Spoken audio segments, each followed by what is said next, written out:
조국 전 장관은 회고록을 내고 윤 전 총장을 강하게 비판하고 나섰습니다. 양지열 변호사와 함께 관련된 얘기를 나눠보겠습니다. 어서 오십시오. 안녕하세요. 예. 또 조국 전 장관은 여기에 대해서 이건 방어이자 주장이 아니라 기록한 거다. 또 이렇게 얘기를 합니다. 네, 주로 보도가 됐었던 내용들은 검찰의 수사가 진행 중이었기 때문에 사건과 관련된 것들에만 집중해서 보도가 될 수밖에 없었고 아무래도 예. 이제 검찰 쪽의 입장들이 더 많이 나올 수밖에 없었겠죠. 그런데 회고록이라고 하는 것은 본인이 어떤 혐의로 문제가 제기가 됐다는 것 외에도 당시에 검찰과 겪었던 일들 본인이 보는 입장에서 윤석열 전 검찰총장과의 관계 같은 것들이 기록된 부분이기 때문에 예. 최소한의 해명이고 더 늦기 전에 어떻게 보면 알려야 될 것은 알려야겠다라는 입장을 알린 것으로 보입니다. 네. 윤석열 전 검찰총장에 대한 게 제일 많습니다. 그리고 강하고.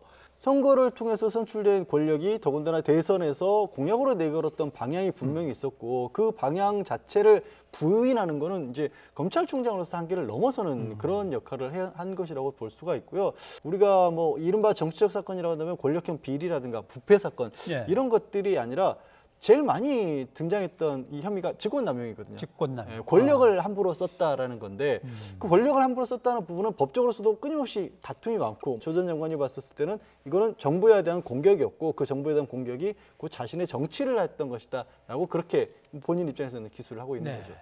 조국 전 장관은 이 책에서는 그게 아니라 문재인 대통령 자체를 겨냥한 것도 있다라고 이제 얘기를 하는 것 같아요.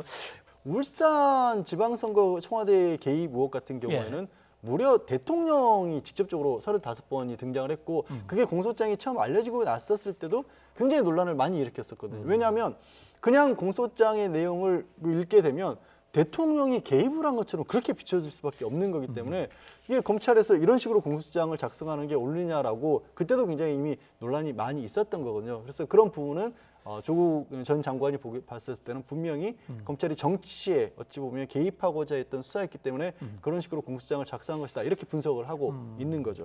정경심 교수의 표창장 의혹과 관련해서는 이걸 노무현 전 대통령의 논두렁 시기하고 비유를 하면서 그때는 뭐 가족이 당한 것들에 대한 감정이 책에 좀 많이 드러나는 것 같아요. 이 재판 과정에서 검찰이 먼저 이게 오보였다라고 지적을 하기도 했었거든요. 근데 그런 컴퓨터 안에서 그런 위조 파일이 보도가 됐다라는 게 나오면서 다른 어떻게 보면 반론의 여지가 없이 위조한 게 맞다라는 식으로 많은 분들이 또 이렇게 또 받아들였거든요. 예. 그런 것들이 이제 조 전 장관이 보기에서는 마치 노무현 전 대통령 때 그것도 명백한 오보였지 않습니까? 시계를 뇌물사 수수해서 그 비싼 시계를 논두렁에 버렸다. 네. 그러니까 그게 오보였는데도 불구하고 그걸 그냥 듣는 입장에서 봤었을 때는 굉장히 어찌 보면은 뭐 좀 정말 부패하고 굉장히 좋지 않은 모습으로만 머릿속에 남을 수밖에 없었기 때문에 그런 식의 보도들이 이루어졌다라는 주장을 하면서 이제 가장 대표적인 사례로 아마 그걸 든 것이 아닌가 싶습니다. 예.